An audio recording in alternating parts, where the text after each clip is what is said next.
The way that this session is going to be done, because it does have some science involved, is I'm going to start out with about a 12-minute presentation on the topic of hyperthermia.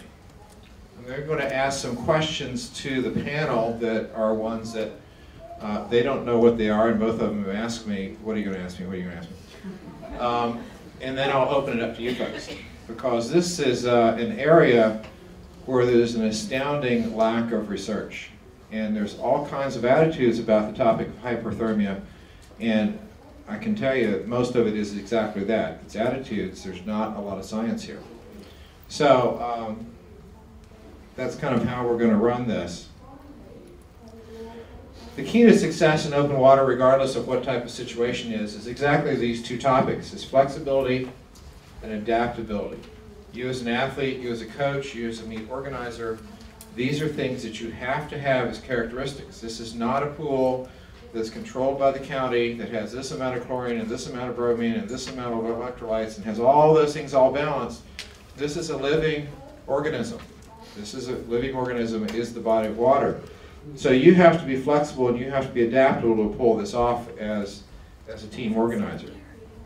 You can start out with a day like this, like we did in Melbourne, which was just flat out beautiful. To the point where I took my camera out and said, I got to get a picture of this. I mean, how beautiful can a day be? I mean, how flat can water be? I mean, that's it. An hour and a half later, this is that same body of water. Race was called after the police boat flipped upside down and the rescue teams had to be evacuated. And then we decided it'd be a good idea to get the athletes. So, everything came out very well. Then the decision was, now what do you do? It's a 25K, it's a world championship event. And the answer was very simple by the organizers is, well, we'll just swim in again tomorrow.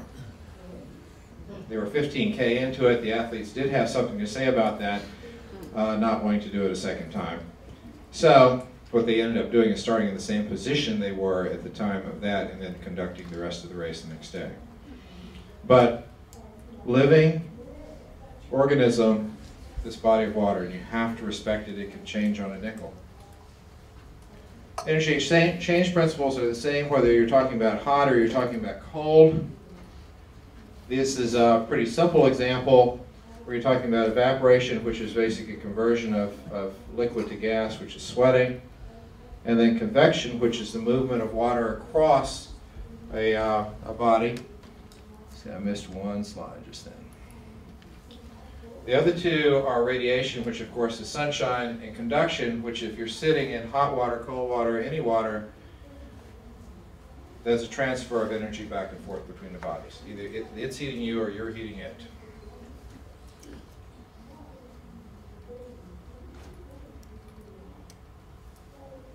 Bring out a point to this that sounds pretty simple. When you get a hot tub, you make the water move, and if you do, why is that? Because it feels hotter.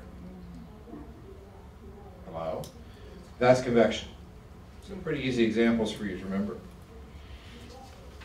Hyperthermia, there's lots of different forms of hyperthermia, from something basically as simple as your rings are tight on your hand, which is called heat edema, to heat syncope, whereby you get a little dizziness, usually going from sitting to standing or that sort of thing, usually occurring in athletes that are not used to the warmth. Easy, simple treatments, basically hydration, unless they have other medications or things on board, laying the athlete down, letting them equalize their pressures, and then they just stand up. Cool fluids are important. Remember, not iced fluids that can actually work against you. But pretty simple principles and easy basic treatment. Heat cramping, you start getting into some interference with muscle firing.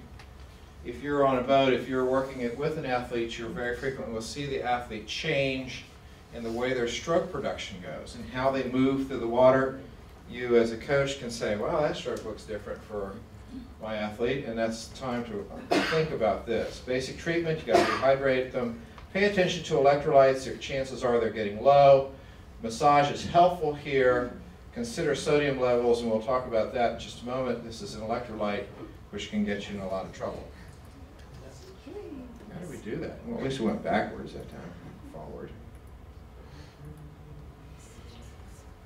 Heat exhaustion, exactly what it says. It's an overwhelming feel of fatigue, weakness, decreasing coordination. Now here's a term I want you to really focus on, malconfusion.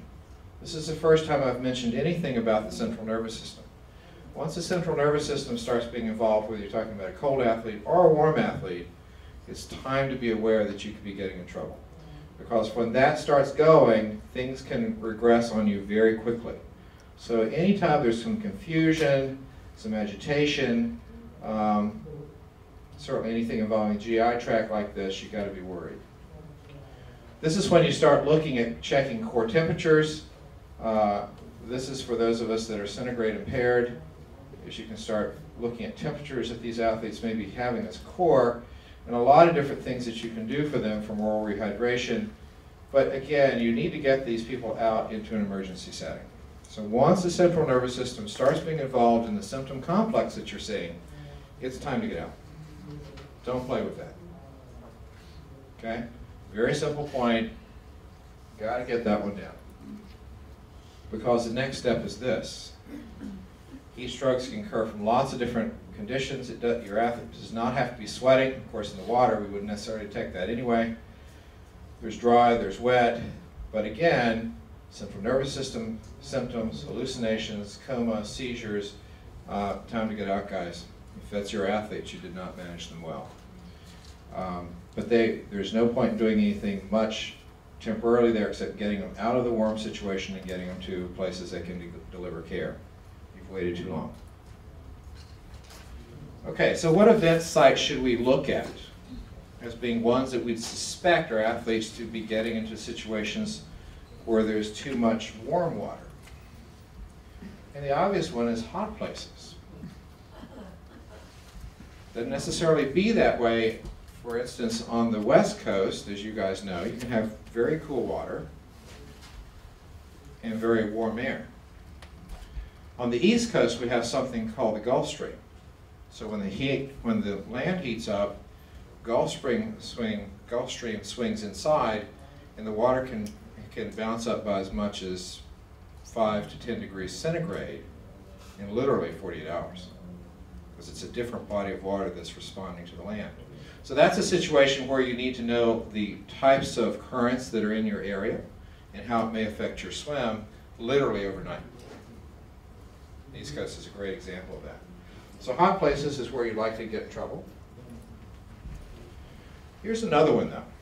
First lecture on hyperthermia I think that was given, I gave to the FINA Sports Medicine Congress in Manchester. It was done before the Beijing Games. Because we had a closed body of water. And that's where heat is likely to build up. This is Montreal. We took the US team into Lake Placid to train them in cold water because it was Canada and everything in Canada had to be cold. I was the first one to get in to do a warming swim. I just turned around to the coach and said, we did the wrong thing. I mean, it was warm. This is a rowing basin. They closed off the St. Lawrence River to make it a flat body of water, and it collected heat for the rest of the week. To the point where on the last day, for the day of the 25K, we had fish that were floating on the surface dead. It was so warm. That's a little warm.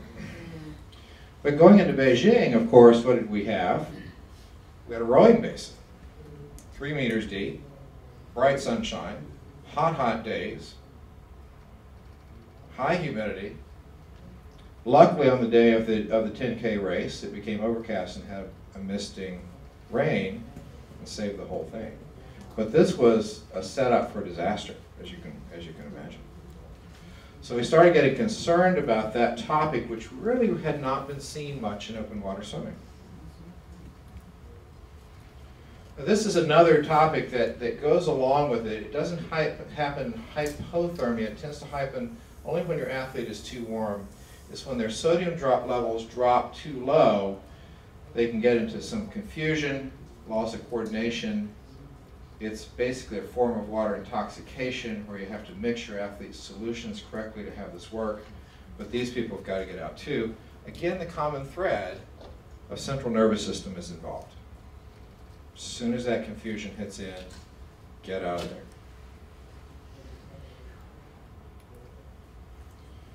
So, we have a challenging situation. It's great and rewarding, but it can be dangerous for us in these hot, warm conditions. And I think Master Swimming is doing some incredible stuff to kind of get this ball rolling and get these questions going. I have a few questions for panelists, and then I'll go ahead and open it up to you guys. I'm going to give you about 20 minutes to ask questions of this group, because this is such a hot topic per se, and that pun is intended. And the first question I'm actually going to throw at Liz. Let me have you guys introduce yourselves first before I throw this out. I'm Liz Tucker, and I am the Race Director Certification Manager at USA Triathlon. So I manage all of our education programs for event directors. Hi, Ralph Goto. I'm the Director of Lifeguard Services for the City and County of Honolulu. Now, Ralph informed me that he has an unusual situation in the fact that they live in heaven, paradise, and they don't have hot or cold water. It's always perfect there. That's a direct quote. That's a direct quote. Okay, first question I have actually for Liz. USA Triathlon has had to address some topics about hyperthermia because they have wetsuit divisions and non-wetsuit divisions and all these other things. So I'm interested in how USA Triathlon has dealt with the topic of hyperthermia and how they selected the specific degrees, which she'll go into, as to here you can wear a wetsuit, and here you can't, and here you can wear it, but you won't be recognized, and all those other types of qualifications. So like Jim said, we have some rules in place. What we actually don't have in place are water temperature rules in terms of high temperatures and low temperatures when races can be held. Instead, what we have in place are rules around when you can and cannot wear wetsuits. So those rules, and we're talking about amateur athletes, not our elite athletes here, are if the water temperature is 78 degrees or below, wetsuits are legal in any race. If the water temperature is between 78 degrees and 84 degrees, athletes can wear the wetsuits, but they're not eligible for awards. So essentially at that point, they're not using it for warmth of any kind, it's simply flotation, and so they wouldn't be eligible to be ranked with the other athletes. And then above 84 degrees water temperature, wetsuits are not allowed under any circumstances. So we based those temperatures on a study that was done by Ball State University that studied the effects of different water temperatures on athletes. And actually that study was looking more at hypothermia instead of